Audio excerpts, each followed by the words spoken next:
저 같은 경알못, 경제를 잘 알지 못하는 사람을 위한 당장 내 돈이 되는 지식, 머니클래스. 오늘의 키워드 먼저 보시죠.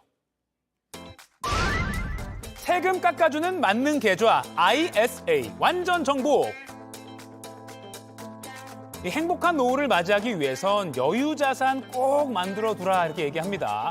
또 이런 여유자산 만들기 위해서는 최대한 빨리 종잣돈, 목돈을 마련해두라. 그리고 자산을 불려나가라 이렇게 말을 하죠.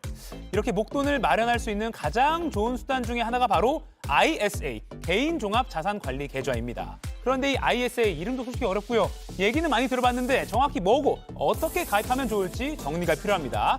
오늘 전문가와 함께 ISA 완전 정복해 보겠습니다.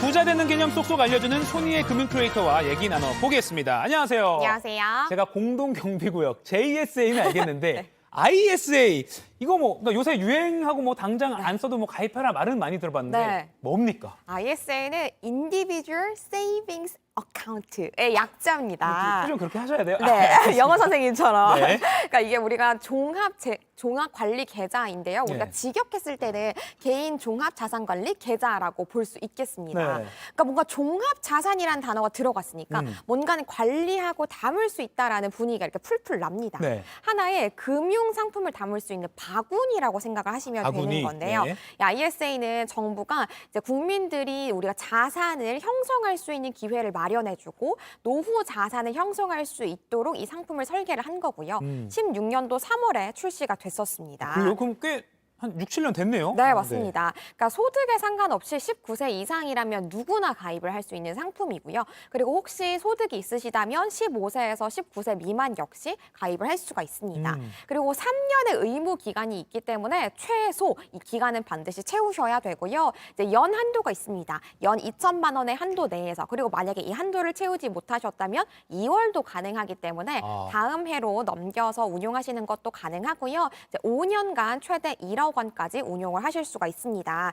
그리고 이 ISA는 은행 그리고 증권사에서 가입이 가능하신데요. 그렇다고 해서 모든 은행에서 각각 가입하실 수 있는 게 아니고 1인 1계좌로 가입할 수 있습니다. 한 명이 한 계좌만 개설 가능하다. 네. 근데요, 아까 지금 그림에도 나왔지만 뭐 예금, 뭐 채권, 뭐 주식, 펀드 뭐 각각 따로 해도 되잖아요. 근데 네. 아까 바구니라고 말씀하셨는데 네. 바구니에 담아서 종합 관리를 하면 뭐 왜 그래야 되죠? 뭐가 좋길래 그렇죠? 뭔가 좋으니까 이거를 가입해야 될 거잖아요. 네네. 그러니까 ISA는 우리가 땡땡 혜택을 볼 수 있다라고 간단하게 정리할 수 있을 것 같은데 네. 바로 절세 혜택이 굉장히 큰 장점입니다. 이 종류에는 일반형, 서민형, 그리고 농어민형 이렇게 세 가지로 나눠서 볼 수가 있는데요. 네. 근로자 소득으로는 5천만 원 이하, 종합소득 기준으로는 3,800만 원 이하이시라면 서민형 가입을 하실 수가 있고요. 우리가 이제 비과세를 또 추가하는 것 그리고 비과세 한도 이거를 좀 기억을 해주셔야 되는데요.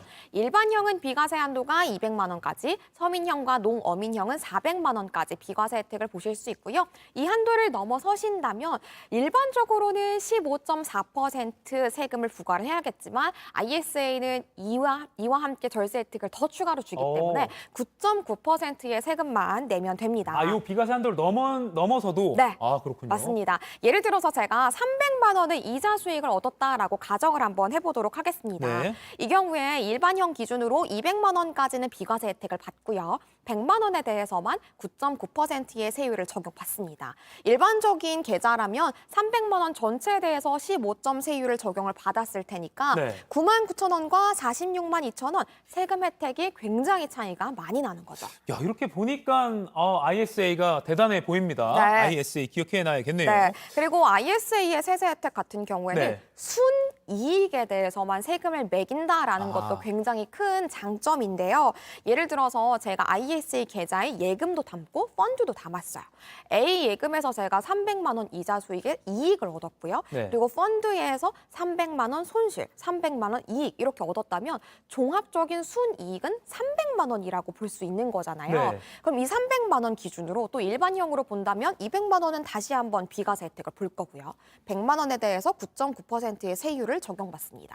그럼 결론적으로는 세금은 9만 9천 원만 내면 되는데요. ISA가 아닌 일반 계좌는 순이익이 아니라 이익을 본 모든 계좌에 대해서 세금을 매기는 거기 때문에 600만 원에 대해서 15.4%를 매겨서 92만 4천 원의 세금을 내야 됩니다.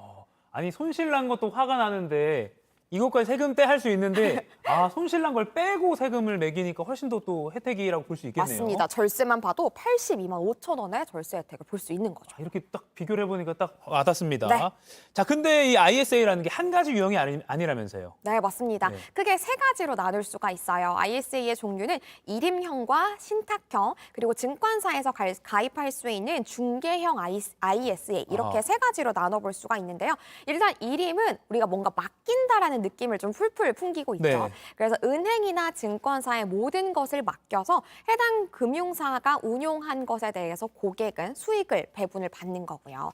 신탁형은 내 돈을 내가 책임지고 운영을 하는 방식입니다. 그래서 마치 위탁 계좌랑 사용 방법이 비슷하다라고 보시면 될 것 같고요. 네. 그리고 중개형 ISA는 가장 최근에 등장을 했습니다. 21년도에 등장을 해서 증권사에서만 가입을 하실 수가 있고요. 이것 역시 본인이 운용을 하는데 가장 큰 특징은 국내 주식을 운용할 수 있다라는 게 가장 큰 장점이고요. 국내 주식. 네, 지난해 말 기준으로 ISA를 가입하신 분들이 463만 명을 넘었습니다. 그래요? 네. 왜 저는 여기 안 들어가 있죠? 네. 많은 분들이 가입을 하셨고요. 네. 일임형이랑 신탁형 같은 경우에는 가입자가 크게 늘지 않았어요. 그런데 국내 주식이 투자가 가능한 중개형 같은 경우에는 벌써 351만 명의 가입자를 훌쩍 넘겼거든요. 그러니까 많은 분들이 일임형과 신탁형의 중간 단계라고 볼 수 있는 중개형을 많이들 가입하신다라고 볼 수 있지만 이 각각의 유형 특징이 너무 다양하기 때문에 본인에게 맞는 유형 특징을 골라서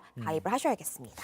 근데 이제 뭐 절세 혜택이 크다 이제 알겠는데 또 비슷하게 대표적으로 절세 혜택 큰 거 하면 연금저축이 있잖아요. 네. 그럼 연금저축을 할지 이 ISA를 할지 이걸 좀 비교하면 고민하는 분들이 있을 텐데 어떻게 결정을 하면 좋을지 좀 조언을 한번 해주시죠. 네, 맞아요. 사실 우리가 투자금이 무제한이라면 이런 고민을 할 필요가 없을 텐데 맞아요. 결국 제한적이기 때문에 대체 연금저축이 나을지 ISA가 나을지 이걸 좀 고민을 하게 되는 건데요. 어떤 것을 가입할지를 결정하기 위해서는 두 계좌의 목적이 뭔지를 좀 뚜렷하게 파악을 하면 답이 나올 것 같습니다. 기본적으로 ISA는 중기적인 목돈 마련이 목표입니다. 그리고 연금저축은 노후 자금이 마련하는 게 목표이기 때문에 나는 단기적으로 이 의무 기간 ISA는 3년이기 때문에 이 3년을 채워서 목돈을 마련할 것인지 혹은 노후 자금을 위해서 나중에 노후에 생활비처럼 받는 이 자금을 목돈 마련할 것인지 이 목적을 좀 뚜렷하게 보시면 좋을 것 같고요. 그리고 특히 인출에서도 차이가 있습니다. ISA는 수익 부분에 대해서는 또 인출이 불가능하고 연금저축은 55세 이후에 수령이 가능하기 때문에 중간에 인출을 할 수 없다라는 큰 단점이 있으니까 네. 이 부분을 좀 눈여겨보셔야 될 것 같아요. 특히나 많은 분들이 연금저축을 3040 세대에서 가입을 많이 하시는데 네네. 30대, 40대는 결혼도 해야 되고 또 자녀 양육도 해야 되고 돈이 많이 들어가요. 기타에 큰 돈이 많이 들 수 있잖아요. 그래서 이 부분을 고려한다면 연금저축 가입이 좀 망설여질 수도 있을 것 같다라고 생각이 듭니다. 네. 다만 또 연금저축은 장점도 뚜렷해요.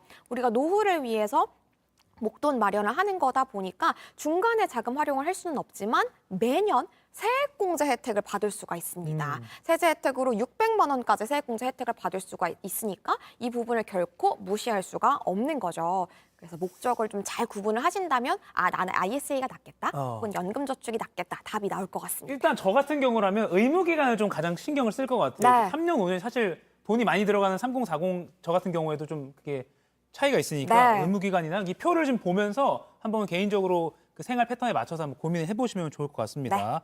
ISA, JSA만 알던 저에게 또 새로운 거 하나가 또 지식이 들어왔기 때문에 오늘도 알찬 시간이었습니다. 지금까지 머니클래스 손희의 금융 캐릭터와 얘기 나눠봤습니다. 고맙습니다. 감사합니다.